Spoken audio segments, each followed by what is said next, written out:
Hello friends, Bharat का भूगोल यानी इंडियन ज्योग्राफी में आपका स्वागत है। तो चैप्टर 8 भारत में कृषि के बारे में आज पढ़ोगे आप। तो चैप्टर 7 तक हमने आपको कंप्लीट करा चुका था ऑलरेडी। इससे पहले वाले जिन स्टूडेंट ने वो पहले वाले वीडियो नहीं देखा है, यानी चैप्टर 7 चैप्टर 6 ये सब नहीं देखे हैं, तो वहाँ चैनल के प्लेलिस्ट में जाके आप देख सकते हैं। तो स्टार्ट करेंगे। आज का टॉपिक रहेगा आपका भारत में कृषि के बारे में। तो वीडियो को पूरे लास्ट तक देखिए ताकि आपको अच्छे से समझ में आए। अपना इंपॉर्टेंट समय 10 से 15 मिनट आप दो और अच्छी चीज़ सीख के जाओ। और 10 से 15 मिनट में आप जो है कॉपी में लिखने का कोशिश करो। होता ये है कि जब आप कॉपी में नोट्स बनाते हो, खुद से नोट्स बनाते हो, तो वो आपको याद होते चला जाता है। तो चलिए स्टार्ट करते हैं। तो अभी आज का टॉपिक जो है, अभी हमने स्टार्ट करना है। सबसे पहले जो चैप्टर 8 में आज आप पढ़ोगे भारत में कृषि के बारे में।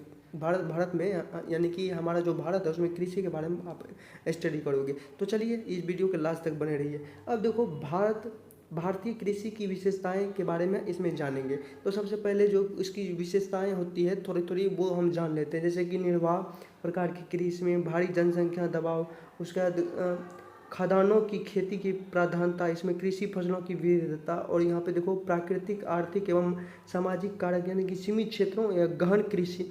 अब देखो यहाँ पे कृषि अधिकांशतः वर्षा पर निर्भर, यानी कि भारतीय कृषि में 4 फसलों पर कम से कम ध्यान। अब इसमें बहुत से स्टूडेंट होता ये है कि जो न शुरू में देख के वो छोड़ के चले जाता है। इससे ये होता है कि जो वो मेन टॉपिक छोड़ जाता है। ये हमने आपको बस इंट्रोड्यूस कराया कि ये सब आपको आगे पढ़ना है, तो आपको लास्ट तक देखना है। किसी भी टीचर का आप अगर पढ़ रहे हो तो आपको फर्स्ट जैसे कि देख रहे हो तो उसको देख के छोड़ना नहीं है, उसको लास्ट तक देखो ताकि आपको अच्छे से समझ में आए। अब देखो यहाँ पे अभी हम आपको बताने वाले हैं ऋतु के अनुसार। जो यहाँ पे देखो ऋतु के अनुसार कृषि के फसल प्रारूप। भारत में जो ऋतु के अनुसार यानी कि जो मौसम होते हैं उसके अनुसार कृषि के फसल के प्रारूप के बारे में हम जानेंगे। तो चलिए स्टार्ट करते हैं। पहला यहाँ पे देखो खरीफ की फसल। खरीफ की फसल तो आपने नाम सुना होगा इससे पहले। तो अब देखो इन फसलों को अधिक जल एवं अधिक तापमान की आवश्यकता होती है। जो खरीफ की जो फसल होती है इसमें होता है कि बहुत ज़्यादा इसमें जल चाहिए और बहुत ज़्यादा इसमें टेम्परेचर चाहिए। तो अमूमन आपने देखा होगा कि गर्मी के समय में जो है जल जैसे खेतों में पानी पटाया जाता है या बारिश भी होती है और उस समय गर्मी भी ज़्यादा या टेम्परेचर अधिक होती है। तो इन फसलों का जो उपज होता है यानी कि खरीफ की यहाँ पे देखो खरीफ की फसल गर्मी के मौसम में होता है। तो यहाँ पे इन फसलों को जून या जुलाई में बोया जाता है तथा सितंबर अक्टूबर में इसे काटा जाता है। तो खरीफ की फसलों में प्रमुख फसल देखो, खरीफ की फसल में जो प्रमुख फसल होता है तो आपको बोलेगा कि खरीफ की फसल में जो प्रमुख फसल का नाम बताएं निम्नलिखित में से। तो उसमें से बहुत सारा किसी एक में रहेगा चावल, ज्वार इस तरह से कुछ रहेगा, तो आप उसमें टिक कर देना। तो यहाँ पे देखो खरीफ की फसल जो होता है जैसे कि चावल हो गया, ज्वार हो गया, मक्का, कपास, मूंगफली, जूट, तंबाकू, बाजरा, गन्ना, दाल, प्याज और हरी मिर्च और लौकी, भिंडी इत्यादि शामिल है। तो हमने खरीफ की फसल का जो टॉपिक था वो हमने आपको समझा चुका है। ये था ऋतु के अनुसार का पहला, यानी ऋतुओं के अनुसार का पहला टॉपिक। तो अब दूसरा समझो। यहाँ पे दूसरा नंबर में आप पढ़ोगे रबी की फसल। इसमें बहुत सारे स्टूडेंट रबी की फसल से बहुत सारे एग्जाम में पूछे जाते हैं। तो यहाँ पे समझना, ये फसलें जो रबी की फसल जो है ये फसलें शरद ऋतु में उगाई जाती है। इनके लिए जलवायु अपेक्षाकृत ठंडी एवं परिपक्वन के समय गर्म जलवायु की आवश्यकता होती है। इनकी जो है बुआई नवंबर के महीने में और कटाई जो होता है अप्रैल मई की जाती है। रबी की फसलें में प्रमुख फसल जैसे गेहूँ, चना, सरसों, रेपसीड, चावल और दक्षिण भारत में ये उपयोगी है। अब देखो यहाँ पे होता क्या है कि अब नॉर्मली अगर भारत में अगर अमूमन देखा जाए तो यहाँ पे ये कहा जा रहा है कि इसको जो है इसका बुआई जो होता है नवंबर के महीने में होता है। नवंबर के बाद दिसंबर, जनवरी, इस समय जो ठंडी होता है, ठंडी में होता है क्या, ये जो इस तरह का फसल जब लगता है खेतों में तो उसे गर्मी की थोड़ा सा नीड होती है। तो इसलिए आपने देखा होगा कि जो खेतों में थोड़ा थोड़ा पानी छोड़ दिया करता है ताकि वहाँ पे जो है पानी जमे ना और उस तरह का कुछ बीमारी ना फैल सके फसल में, और फसल अच्छा से हो सके, बस ऐसे समझना। तो साइंस में आपको अभी नहीं घुसाऊंगा ताकि आपको बोर फील ना करो। तो ऊपर मैं आपको बता रहा हूँ, बस इतना आपको समझना। और आई होप यहाँ तक आपको समझ में आ चुका होगा रबी की फसल के बारे में। अब देखो यहाँ पे जायद की फसल के बारे में। ये भारत में मुख्य रूप से सिंचाई वाले क्षेत्रों में अल्पावधि यानी कि आप कह सकते हैं अल्पावधि ऋतु के लिए उगाई जाती है। ये बहुत कम समय के लिए मतलब कि बहुत मतलब छोटे समय में ये जो है उपज जाते हैं और अपना जो होता है प्रोडक्ट वो अमाउंट प्रोड्यूस करते हैं, मतलब कि दे देते हैं। तो ये भारत में मुख्य रूप से सिंचाई वाले क्षेत्रों में अल्पावधि ऋतु के लिए उगाई जाती है, छोटी ऋतु के लिए उगाई जाती है। तो ये फसलें मार्च और जून के मध्य बोई जाती है। ये फसलें जो मार्च और जून की बीच बोई जाती है। जैसे कि जायद की फसलों में प्रमुख फसल जैसे आ गया यहाँ पे देखना उड़द मूंग, ये जो उड़द मूंग हो गया और तरबूज खरबूज एवं खीरा आदि शामिल है। ये सब जल्दी ही मतलब कि आप कह सकते हैं कि ये अपना जो है जल्दी ही खेत में अपने तरीके से अगर बोलो तो फरने लगता है और अपना जो होता है मतलब कि अपना दे पाता है अपना योगदान। तो आपको हमने टॉपिक 3 भी आपको समझाया, तो आपको यहाँ तक पता चल चुका है कि ऋतुओं के अनुसार कृषि के फसल के प्रारूप के बारे में हमने 1 2 3 तीनों टाइप हमने आपको बताया।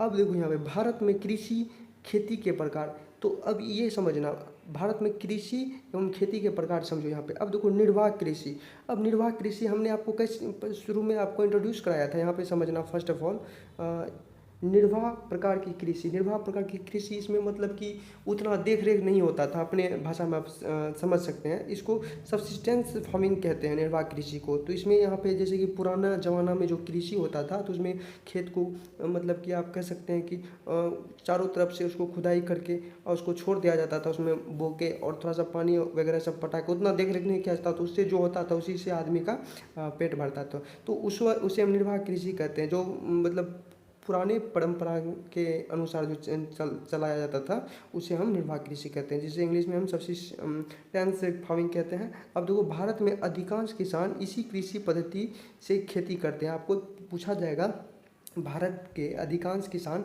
किस कृषि को फॉलो करते हैं, तो आप कहोगे सबसिस्टेंस फार्मिंग यानी निर्वाह कृषि को।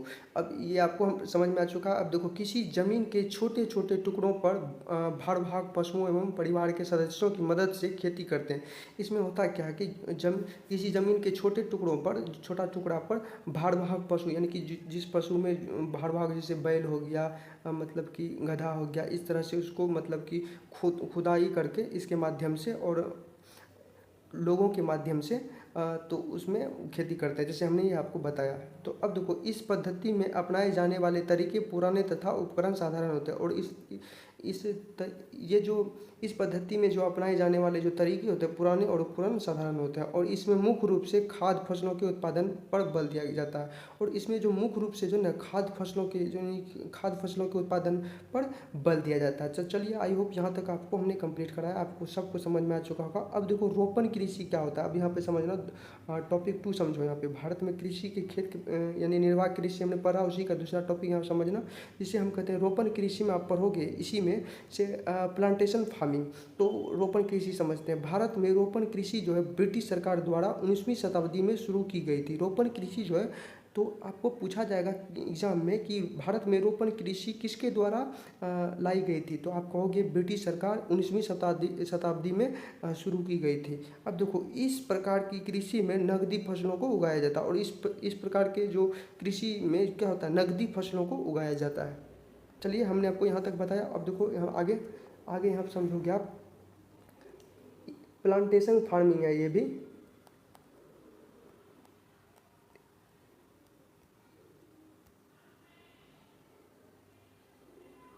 प्लांटेशन फार्मिंग यानी कि रोपण कृषि। तो इस कृषि की प्रमुख विशेषता, इसकी प्रमुख विशेषता क्या है, यहाँ पे देखो ज़्यादा पूंजी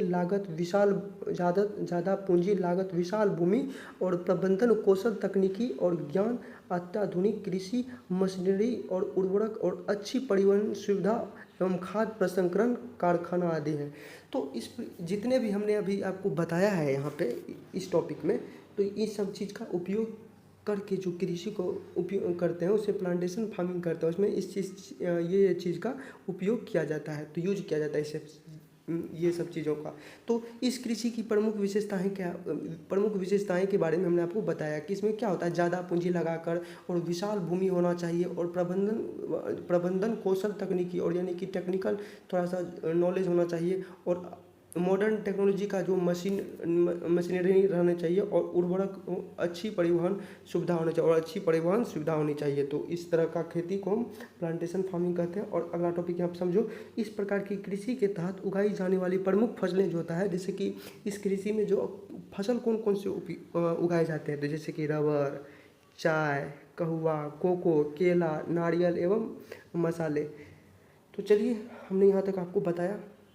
अब देखिए, अब यहाँ पे आप देख पा रहे होंगे कि जो स्थानांतरित कृषि या झूम कृषि है उसके बारे में देखेंगे। स्थानांतरित कृषि या झूम कृषि उस कृषि को कहते हैं। स्थानांतरित का मतलब समझो कि एक जगह से दूसरे जगह, मतलब एक स्थान से छोड़ के दूसरे स्थान तक जाने को हम स्थानांतरित कृषि या झूम कृषि कहते हैं, इस तरह के कृषि करना को। तो चलिए देख लेते हैं, लास्ट तक समझते हैं। अब देखो यहाँ पे इस टॉपिक को पे ध्यान देना। ये जो टॉपिक है इसी का पार्ट है निर्वाह कृषि का।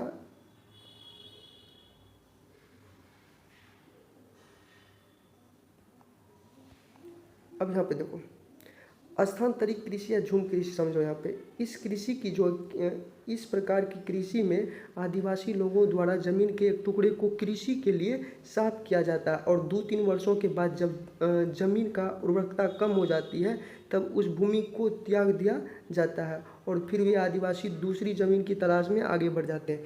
अब आपने देखा होगा कि अमूमन भारत में जो आदिवासी लोग होते हैं वो क्या करते हैं, एक छोटे भूमि को लेते हैं और उसको साफ करके उस पर जो मतलब खेती करते हैं और इस तरह का खेती करते हैं। जब वो उसके अंदर से उर्वरकता ख़त्म हो जाती है, यानी कि उपजाने लायक कुछ नहीं बचता है, तब उस ज़मीन को त्याग कर फिर वो आगे बढ़ जाते हैं। 2-3 वर्ष खेती करने के बाद वो फिर जब उसमें उपज खत्म हो जाता है वो आगे बढ़ जाते हैं। तो इस तरह की खेती को हम स्थानांतरित कृषि या झूम कृषि कहते हैं। तो फिर उसी तरह का आगे अगला टॉपिक समझो। यह कृषि की जो अति प्राचीन पद्धति है, यह कृषि का जो अति प्राचीन पद्धति और परिणाम स्वरूप पर्वतीय हिस्सों पर बड़ी संख्या में जैसे कि वनोन्मूलन एवं मृदा अपरदन होता है। ये जो कृषि है यह अति प्राचीन पद्धति है और इसके परिणाम स्वरूप जो है पर्वतीय हिस्सों पर, जो पर्वत के हिस्सों पर बड़ी संख्या में वनोन्मूलन एवं मृदा का अपरदन होता है। तो यहाँ तक हमने आपको बताया है। आई होप ये सब आपको समझ में आ रहा होगा।